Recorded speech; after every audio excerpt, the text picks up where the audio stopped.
Malilibre ka na naman ng magkapatid na yun!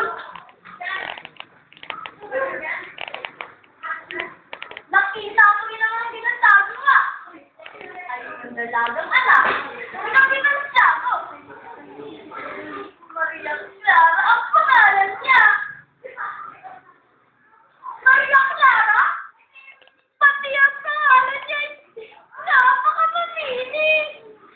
Paano mo naman nalaman na Maria Clara ang pangalan niya? Galawin nyo nga, paggalawin nyo. Dalawa na sila! Hindi pa rin maitutulog ng batingaw. Parang di na nasanay. Narinig ko kayang pinag-uusapan ng mga ina habang papasok ng simbahan. Pinabagilo at Christine ba? Tinutukoy mo? Ha, Lauro? Oo naman. Sino ba parating nakakagalitan? Alam mo ba kanina? Bumili ng tatlong kanila at isang bukod ng kampana. Ang binatang kasama niya. Naku, ito ka ng TV. Ang sabi ng mga dinan, ay kararating lamang ng binatang yun. Mula sa Europa. Talaga? Talaga palang napakapala ng mga tao yun. Dahil sila yung ubod ng yaman. Di bale, ako na may kumita na malaki dahil sa kanila. 5 kwarta yata. 5 kwarta yata. Ang naging subo ko sa pagtitinda. Sana'y naguri ka naman ng kahit ilang piko na maaari natin maging paglusi ngayon bago matulog. Oo nga naman, Liway. Hindi ko pa rin. Liway! Iyan mo naman ako, Lauro! Oo nga naman! Bigyan mo din si Victoria! Huwag mo tangin! Yapi mo!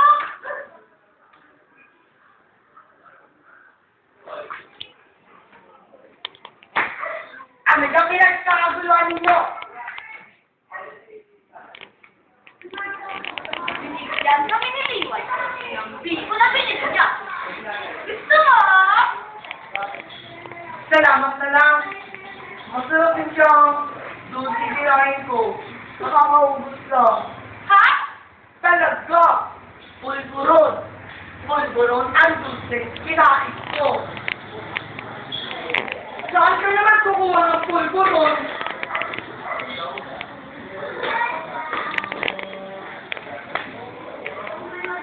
Binigay kaya sa akin ng taon sa mayor. Paano? Di ka niya bibigyan ng masarap na dulce. Eh, parati ka kasing nakatigit.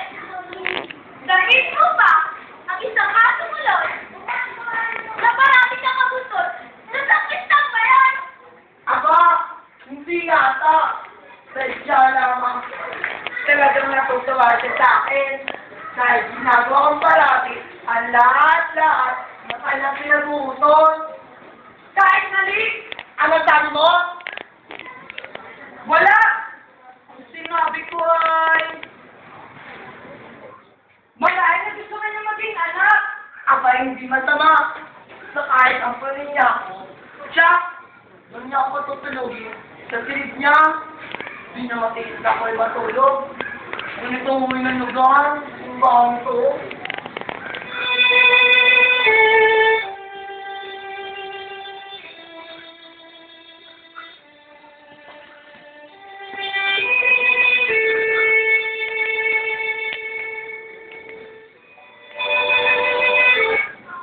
Mas gusto ko lang matulog dito. Dito ay tahimik. Di katulad sa sinisang sa Kristang ngayon.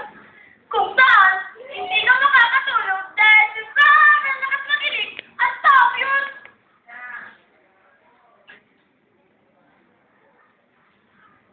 Aba, hindi lang hilig ang magiging problema mo dun.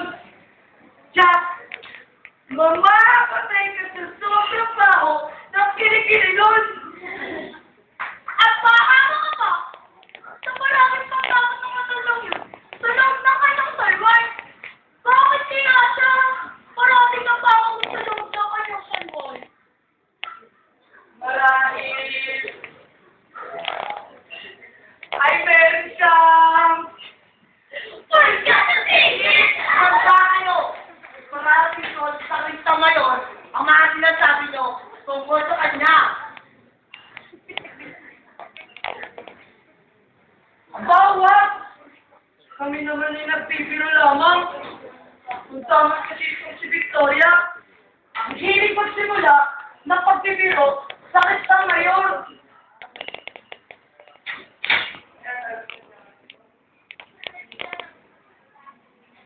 Oh, Bibi, bakit tayo ka? Dito ka ba natutulog? Ayaw kong pauwi ng sakit ang ngayon. Hanggat di lumalabas ang mga walang mga onsa. Ilabas mo kasi! Hindi ako magnanakaw!